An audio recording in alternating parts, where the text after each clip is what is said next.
Hi, this is Abel Stewart. Hello. Welcome to our piano lesson series. So, unlike a lot of piano methods out there, and there's nothing wrong with many of those, but many of them focus on learning notes on a page and a lot of the technical stuff first. My goal here is not that. My goal is to teach you a couple basic chords, teach you a couple basic accompaniment patterns, and get you up and actually playing things that can be sung along with as quickly as possible. That's my goal here. So towards that end, this lesson is going to cover your first two chords, the G and the D. All right. So a couple things about piano real quick. First thing you're going to look for, whether this is an acoustic piano or a electric keyboard or anything like that, you're going to find your center point. And usually that's going to be, like in the case of acoustic piano, it's going to be the company logo, kind of right around here. In this case, it's mainly this display right here. Related to that, you're going to look for the closest group of two, right? So you got groups of two, groups of three. These are really important for finding your way around. So the closest group of two to your center point right here. Just below that, right here, is what we call middle C. That's going to be kind of your main reference point, especially right now for your right hand. Almost everything we do is going to center right around that middle C. Okay? So, our first chord is a G chord. So this middle C right here, right next to it, this one here with your thumb, we're going to play that. That's a B. All right, so B.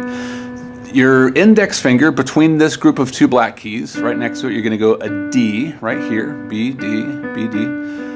Then this group of three up here, you're going to put your pinky in between the first two of those right here. And that's a G. So B, D, G right here. And that should sound just like that. Okay? With your left hand, what you're going to do is skip a couple here, and this group of three right about here, between the first and the second, you're going to play this one. That's also a G. So G, B, D, G. That is your first chord, G chord. Now, before you go on and say, oh, let me learn a whole bunch of other stuff, learn this chord and get really comfortable with it. Memorize it. What I would recommend, memorize where your fingers are, and then when you're ready, take your hands away and practice finding that a couple times. So group of three down here, G. So group of two, here's your B right there, D, and then group of three, G. Practice finding that a couple times. Get really comfortable finding that, and then when you're ready, we'll move on to the next chord. So if you need to pause the camera, just work on finding that G chord a few times at least. All right. For now, I'm going to move on. So your left hand, right, this group of two next to here, right between it, you're going to play that. That's a D right there, okay? So you got your G right here.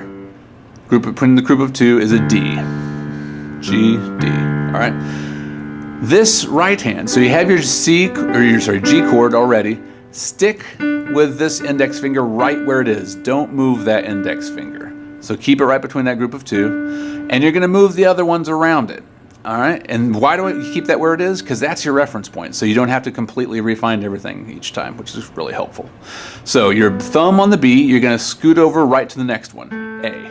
So A, D, and then where your pinky is, you're going to do your ring finger right next to that, F sharp. A, D, F sharp. So D, A, D, F sharp, just like that, okay? So, just like you did with the D chord, remember, okay, this D between the group of two. A is this group of three, this one right here, between the group of two, D, and then this first black one, F sharp. Memorize where your fingers are, and just like you did before, take your hands off, find it again, boom, boom, boom, boom, just like that, all right?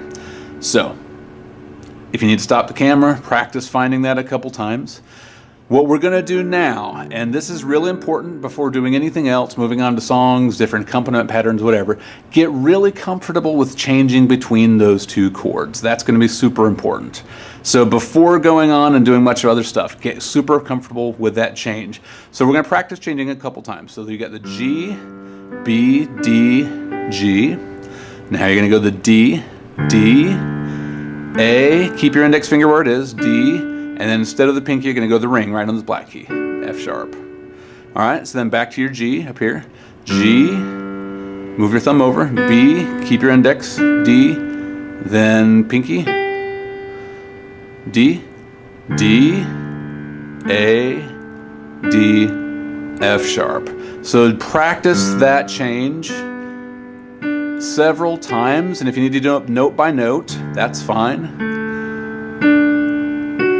Eventually get to the point where you can do them all at the same time, and like that. That's the goal. So if you can go G, and then D, and then G. Now you'll notice when I change between these, my index finger right here does not move. That's super important because that actually gives me that reference point that I'm not just having to completely refine the chords. So eventually I just by feel get used to changing between these, and you may practice, just the right hand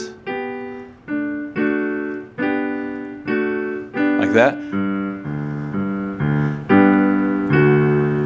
So get really comfortable changing between those two chords, G and D. Get used to that before going on, and then I'll show you a couple songs and accompaniments you can do with that. All right, there you go.